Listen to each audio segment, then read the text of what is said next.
Well, that was an interesting state of play. I've heard from some online that they were disappointed in this showcase, and while I personally really liked it, I could definitely see how it may be disappointing to some. Basically, this was a good showcase, but it wasn't a good PlayStation showcase. I'm someone who doesn't really participate in the console wars because, well, it's stupid, so I just wanted to see cool looking games, and this showcase definitely had that. No big first party titles this time around, but still plenty to talk about.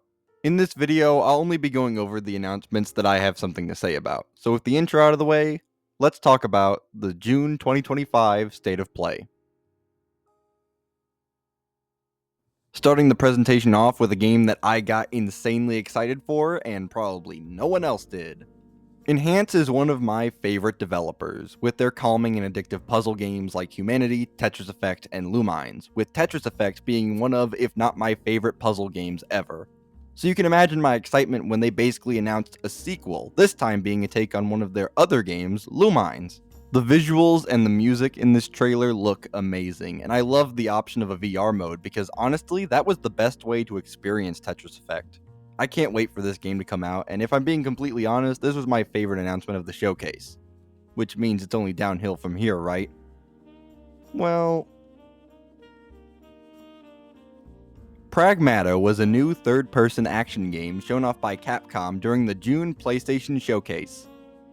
In 2020. It's been 5 years since this game got announced, and they've delayed it multiple times, but it looks like that was time well spent, because Pragmata looks great. I've seen some people online calling this game Dad Space, and yeah, that seems like a pretty good description. It's Dead Space, but you have a little girl named Dina helping you this time. We still don't have a concrete release date for this, so it could easily get delayed again, but I guess we'll just have to wait and see. Romeo is a Dead Man is the next game from Suda51, and if you don't know who that is, he makes some pretty weird games. He's made No More Heroes, Killer 7, and what this game seems most similar to, Lollipop Chainsaw. This game looks pretty wacky, but it's interesting enough that I might give it a shot when it releases. Silent Hill F got a new trailer, and it looks really neat. Going on just the trailer, it seems like this game is slightly more action-focused than something like the Silent Hill 2 remake, while still keeping that core survival horror feeling. Looks cool. I'll probably play it. Baby Steps also showed up. It's the brand new game from Bennett Foddy, and this is where I first learned that this game is going to be an open world game. I think that's interesting, but could see how that also might be an issue as well. An appeal of many open world games is the joy of exploring a massive map using a fun mechanic. Spider-Man's web swinging, Batman's gadgets, etc. So making an open world game with purposefully horrible controls could either be an ingenious idea or a really stupid one. That being said, another appeal of open world games is the exploration of the world, searching for memorable events or characters, which looks like that this game will definitely have, so who knows? I'll just have to see for myself when the game releases. IO Interactive finally revealed their James Bond game they've been working on, 007 Last Light. I can't say much about this game, mainly because they didn't show any concrete gameplay with the trailer, mostly being cinematics, but I can say that it definitely looks like James Bond, I guess.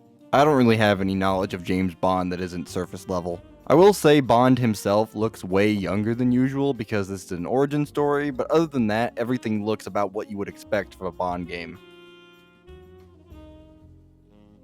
Finally, the last big announcement was a Marvel fighting game? I'm not saying that's bad, in fact it looks really good, being done by Arc System who did the Guilty Gear games, but to have this be the big last game announced is a little weird. That being said, this does look good.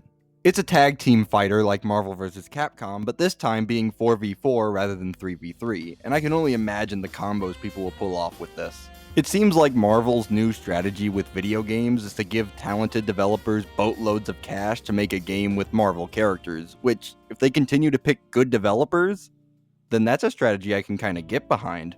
That's all I got for now. Be sure to like, comment, subscribe, share with your friends, and hit that bell icon to be notified for whenever I make a new video. The next video should be the Summer Game Fest, so if you're interested in that, or interested in supporting the channel more, then turn on notifications and check out my other videos. Okay. That's it. Bye.